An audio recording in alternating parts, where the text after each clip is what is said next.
that know me know that I'm probably about the most naive person they've ever met, really. I come from a fairly large, complicated family, and I have 3 sisters and a brother. And oh, I have to get closer. I don't want to. Oh, fine. So,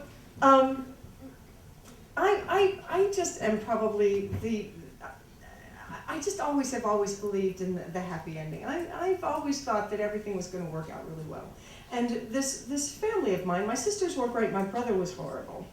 My brother was 8 years older than I was, which is a terrible age range. When I was 4, he was 12. And there really is no more evil being on the face of the planet than a 12-year-old boy. They want to kill things, it's just true. And there really is no more naive and sweet and trusting being on the face of the earth than a 4-year-old girl. And so my growing up, we were military, and so when we were that age range, we were living in Hawaii, which was just, a paradise, and just it was hell for me, really. And because it was a perfect breeding ground for my brother to make my mother too, but that's a whole other story. My brother to make my life miserable.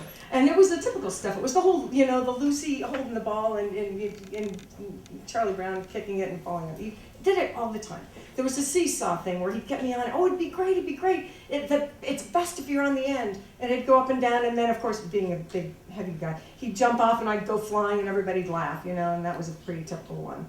And there was also the time that he wanted to learn how to surf, and so he made me go out and surf with him, and it was fine. I thought it'd be great. I'll go surfing, and he wouldn't let me go back into the shore unless I got on his shoulders and did it like the professionals did, where it was horrible, and I drowned several times, and it was just a nightmare. So I slowly but surely realized that I really couldn't trust my brother, and I really got through most of my adolescence unscathed, but my trust really had been pretty broken.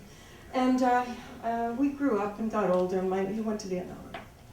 And he didn't just go to Vietnam, he did 2 tours as a ranger. And he only came back because he was wounded. When he came back, I was about 12, 13. And this is where you first learn you don't walk in the first time somebody's back from a war zone and go, "Mom's making pancakes!" Because before I could get Mom, he was standing there with a gun, frozen, and asleep, and not really aware. And I realized then he really wasn't quite the same person that had left. And he sort of came back and sort of came back around, and things moved on, and I turned 16 and got my driver's license. And about that same time, he decided he wanted to get his pilot's license. And he said, "I have to get some hours in. Would you like to go flying?" So this is my first time story. I'd never been in an airplane. I just got my driver's license. I said, "Sure," like an idiot. "Sure, I'd love to." And sure enough, it was fabulous. I met him at the Woodbridge Airport. We go out there. It's a beautiful day. It's this little prop plane, and you get in, and there's 2, the dual controls, and it's kind of funny. It's like bigger than you think from the outside, and it's empty, and we go up, and it's just a gorgeous day, and I've never seen anything like this. And he goes, "Would you like to steer it?" And I'm going, "Sure." So, bank it to the right hand, bang. Oh my God, we turned to the left, turn. Just pull up, and we went up, and I pushed down. Oh my God, we went down. So we did this for about half an hour, and it was just really amazing. It was just amazing.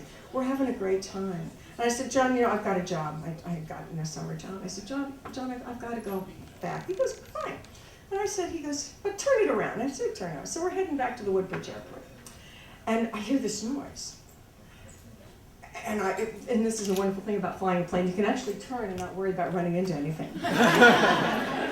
So the first thing I didn't, but I turned, and I thought he'd fallen. I looked in the seat because he's gone. And I look, and he's sitting in the back. I said, "John, what the hell?" Well, I didn't say what the hell. I said, "What the fuck are you doing?" He said, and he folded his arms. He said, "You're going to land the plane." I said, "Oh, no, John, I'm not." I'm not landing this plane. He goes, not only are you landing the plane, you better get it down low or we're going to be in trouble. And that's when I realized he wasn't kidding. And I have never concentrated so hard in my life. And I have never focused so hard in my life. And I was so angry with him. And at one point, something wasn't quite right because he almost jumped up. And I was so mad, I was, God damn, I'm going to frickin' land this plane. And I did, and it was really bad. I mean, it was up, it was down, and there's a thing where you land and then you have to pull up, and oh my God. I remember two things specifically. I remember thinking, my God, we're gonna hit the hangar, which we were 2 feet from hitting. And the other thing is, there's a guy near the hangar who thought his life was over. And that was kind of amusing too, because we were having the same thought. I'm looking at him, and he's looking at me. Not so good. And it lands, and my brother, is the whole time laughing hysterically. He thinks it's the funniest fucking thing in the world. And I am furious, and all I can see is my car. And the minute it stops, I open the door, and all I can do is bolt. Well, I forget, apparently there were stairs. So I drop 3 feet. I scrape up my knee, I run to my car, I get in the car, I slam the door, I drive to work. I get to work and they go, hey, how you doing? Okay, how was your day? It was all right.